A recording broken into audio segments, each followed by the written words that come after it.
Happy Macedonian Independence Day everybody.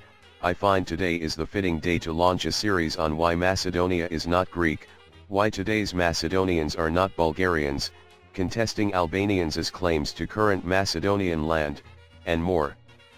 Let's start by a fitting theme, the substance of our nation, its name, its symbols, and its relation to ancient Macedonia. The biggest claim that Greeks like to throw around is that Greece used the name first, that today's Macedonia has no right to use this name. The other biggest point is that the ancient Macedonians were Greek. And another thing to go along with that is that the word Macedonia is of Greek origin. Let's start off with the first myth, that Greece used the name first. This is not true at all due to the fact that Greece did not own the region that they currently call Macedonia until 1913, and didn't even officially call it Macedonia until 1989. After the First Balkan War, Greece, along with Serbia, Bulgaria, and Albania all took a part in partitioning Macedonia. Afterwards the part that was ceded to Serbia would emerge into the modern-day Macedonia, after Serbia joined Yugoslavia and then after the fall of Yugoslavia. But, during this time between 1913, and until about the early 80s, Greece actually recognized Macedonia as a socialist republic of Yugoslavia. That's right, they did not care one bit. But the real game changer was after the death of Tito. After the death of Tito, it looked like Yugoslavia was going to fall and a Macedonian independent republic would become a reality. So what did they do? Well, they decided to change the name of their northern region to Macedonia in 1989 so that they can avoid a claim to their land that they stole. This is exactly why Greece wants to remove any trace of their stolen land, which was illegally taken and had a possibility of being returned in 2013. Bulgaria and Albania are doing the same thing. The other myth is that the ancient Macedonians and Alexander the Great were Greek. There are a number of reasons to why this isn't true.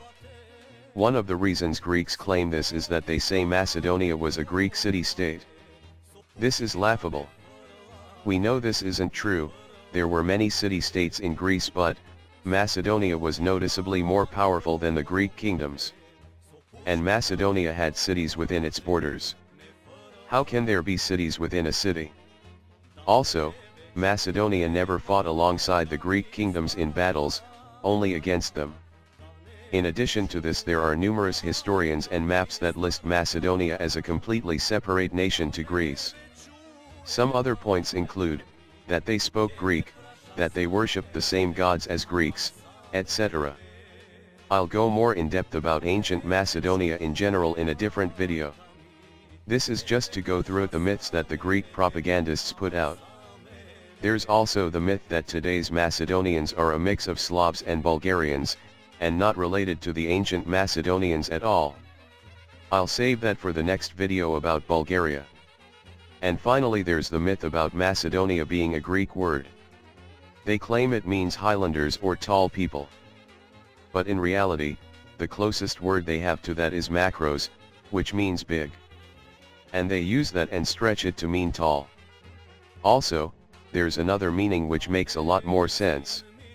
Macedonia has the strongest opium in the world, and opium is made from poppies. The old Macedonian word for poppy is mak. So that's the first part of the word down. Next, Dino, in Old Macedonian means, the ground or the land. So in conclusion we have, land of the poppies.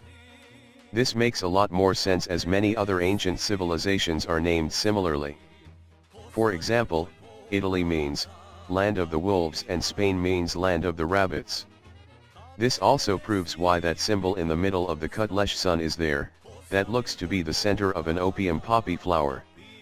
There's also the myth of modern-day Macedonia being called Vardarska or Vardarska Banovina before and was renamed to Macedonia by Tito in 1945.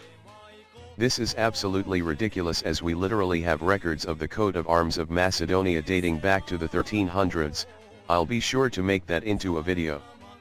So how the schedule will go is I will make another video about Bulgaria, and then another one about Albania, and on the Albania video I will put a poll on what video I should make next. So that's all for now and I will see you in the next video.